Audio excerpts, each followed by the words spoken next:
Ask Vietnam veterans, ever want to go back to Vietnam and see it these days? Some tell me no way, absolutely not. Others have already made the trip. Tonight, some local college students are now back from a trip to Vietnam. So why Vietnam? I'm 20. Morgan is young, like her fellow students here at Flagler College. And like the young American soldiers 50 years ago, sent to the Vietnam War on the other side of the planet. I was 20 years old, and I was scared as all hell. And so now, teaching our kids a trip to learn. Casey had family in the war. A couple of years ago, it got brought up, and he shut it down really quickly. And for Ryan? I'm a history student, and I want to get the war from the Vietnamese perspective. So hats off to their professor at Flagler College, Dr. Michael Butler.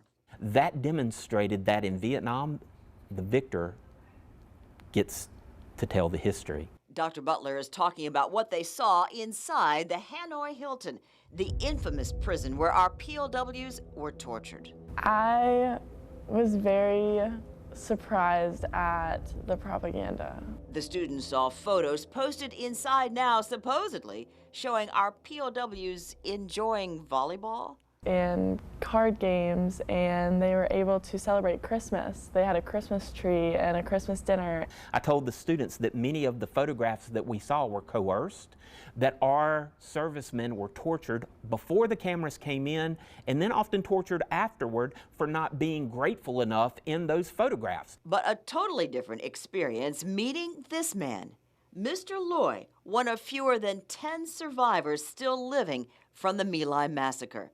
And I asked Joshua, does Mr. Loy hate Americans now? Not at all. We shook hands. In our documentary, Dr. Butler addressed My Lai, 1968.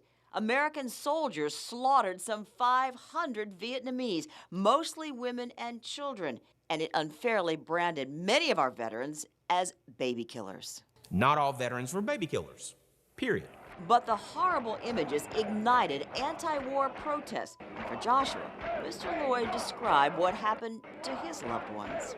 They were raped, the children, the mothers, disemboweled, set on fire. He said he lived with fear and anger and trauma for a very long time and still has nightmares to this day. He was 17 at My Lai, but now, with a smile, he teaches peace. Yeah, that surprised me a lot, and it wasn't just him, it was almost everyone we ran into. They really don't hate Americans. So we applaud Dr. Butler for taking his students to Vietnam to learn. And for these students, one lesson, he says, is this. History is one of the few disciplines in which we can teach empathy. And one of the things that this program did was humanize the conflict from all perspectives. So Dr. Butler says taking students to Vietnam inspires them to get passionate about the details in history. For example, they learned the Viet Cong would take tires off American military vehicles and then use the rubber to make sandals, but they'd put the treads on backwards. Very clever, but bad for our troops tracking footprints. Our troops would think the enemy was going this way, but in actuality, they were going the other direction. You know, this year we are marking 50 years since the last American combat troops came home from Vietnam.